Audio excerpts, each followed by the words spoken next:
We're gonna go into strength training for endurance cycling, and we're gonna start right now.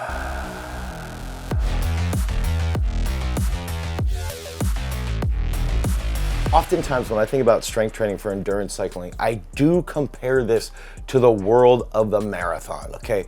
We're gonna be out on the bike an upwards of 3 to 4 hours. And a lot of times with endurance cyclists, the most lifting that we might see them do is just move their indoor trainer, right? They don't like to lift a lot of weights. Now, there's gonna be 3 to 4 big aspects that I think you guys can use when you're trying to implement resistance-based training into your overall programming. I'm gonna start off with, if we wanna increase FTP, we know that's the big factor when we're putting pressure into the pedal. We know that if we can increase that functional threshold power output, okay, if we can do that, we're gonna be more efficient when we're on the bike. So the first factor is that if we're setting up our training, we need to focus on actual exercises that can carry over to better FTP. And that means doing things like a single leg squat holding dumbbells, or even in a goblet squat position, using a movement like a skater squat. Even one thing that I'll do with one of my Olympic sprint cyclist, Hugo Barrett, is we'll do banded leg presses or heavier back squats, because we know that's gonna help him put more pressure into the pedal. I'm not saying that sprint cyclists carry over perfectly to endurance cycling,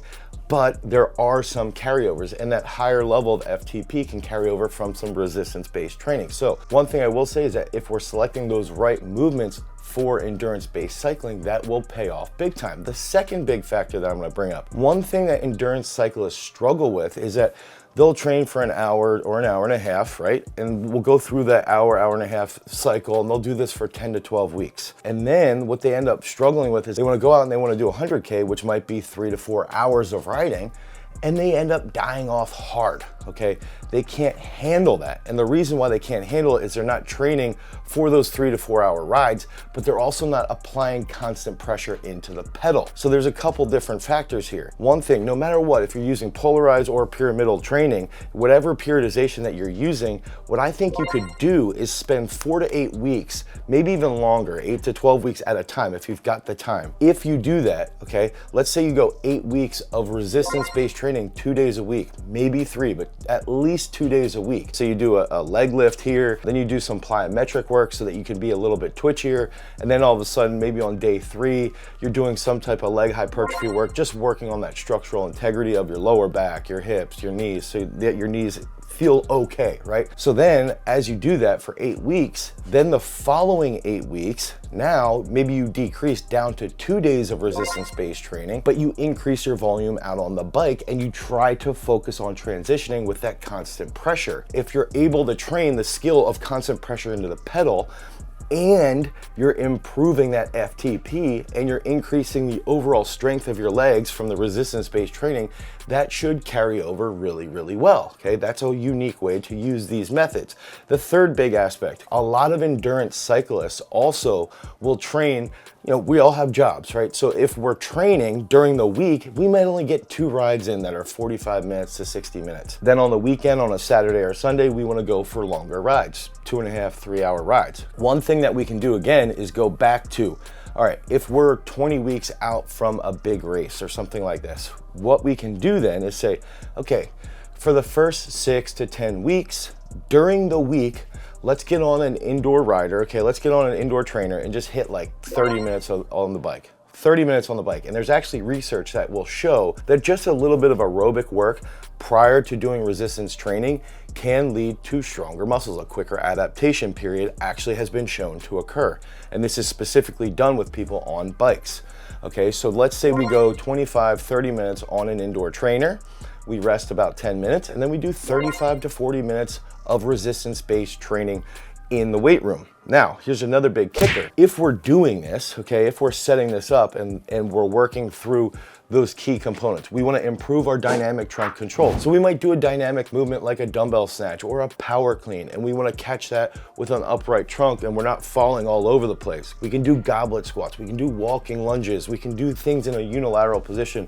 We can do a single leg squat with our front heel elevated, even working on our posterior chain like doing dumbbell RDL. These are some unique movements that will improve the muscles specific to putting more constant pressure into the pedal, that will improve improve our FTP. And in turn, if we're periodizing the actual bike work, we're going to see some really, really good results. Now, I want to go back to this scenario where we're doing most of our riding on the weekend. What we can do is do 2 resistance-based sessions during the week after you do about 25 to 30 minutes on the bike. And then you can do some resistance-based training that's about 35 to 40 minutes. And here's another thing. Make sure, I think this is a consistent theme, is that a lot of endurance cyclists, they might go out for a 2-hour ride. They take a 20-minute break when they see a gas station or anything like that. Maybe they refuel a little bit too much. And then that ride that might be a 3-hour ride is actually broken into 2 different rides that are an hour and a half because they're taking such a long break. Where I'm going with this is that if we're doing our strength training, do 35 to 40 minutes and just take 1 minute rest between each set. That's gonna help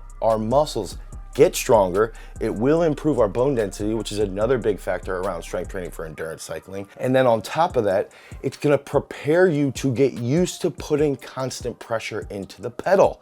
Okay, so we're getting stronger, we're adapting to more work, and then we're gonna have that ability to put constant pressure. So now if we're climbing for a long period of time, we're gonna be able to handle it. Our body is going to adapt. We have to follow a periodized structure though, if we want to do that. And that's exactly what we do inside of our strength training app, Peak Strength. You guys can go into peakstrength.app, the Google Play Store or the Apple iOS Store, and you can actually select on endurance cycling, and you can get a periodized program, and you can set the date for when you are trying to peak, for when you're trying to race. This is something that I did when I ran the Philadelphia Marathon. I said, you know what? I need to follow the marathon program. I'm running the marathon in November. I'm gonna work back 20 weeks. I'm gonna build a strength training program that's 2 to 3 days a week, specifically for the marathon, and I'm gonna start that right now, and that helped me accomplish that goal of running the Philadelphia Marathon. Now, one more aspect around endurance-based cycling is I do believe there tends to be an issue with overuse around the knee. People will have some knee issues, even bone density, like I mentioned earlier, maybe some lower back mobility issues, even through the hip as well. I think one thing that we can take a step back on is try to use movements like overhead walking lunges, okay? Or even doing a traditional barbell snatch with just the bar. Okay, learning how to apply a massive amount of force in a short period of time, but also try to open up our hips quite a bit. Use a split squat position, use that single leg position. And what that's gonna do is it should alleviate some lower back issues. I think in turn,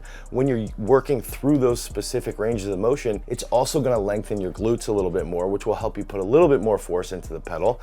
And in turn, you're gonna start to feel some different things on the bike that are gonna help you when you need to learn the skill of that constant pressure. So try to embrace resistance-based training. 2 days a week should suffice. I think push it with 2 days of resistance-based training, 1 day, that third day could be more plyometric-based. These are all aspects that are gonna help you when you're out on the road for those long races. Because remember, freaks, if you wanna become a champion, you've always gotta cultivate your power. Peace.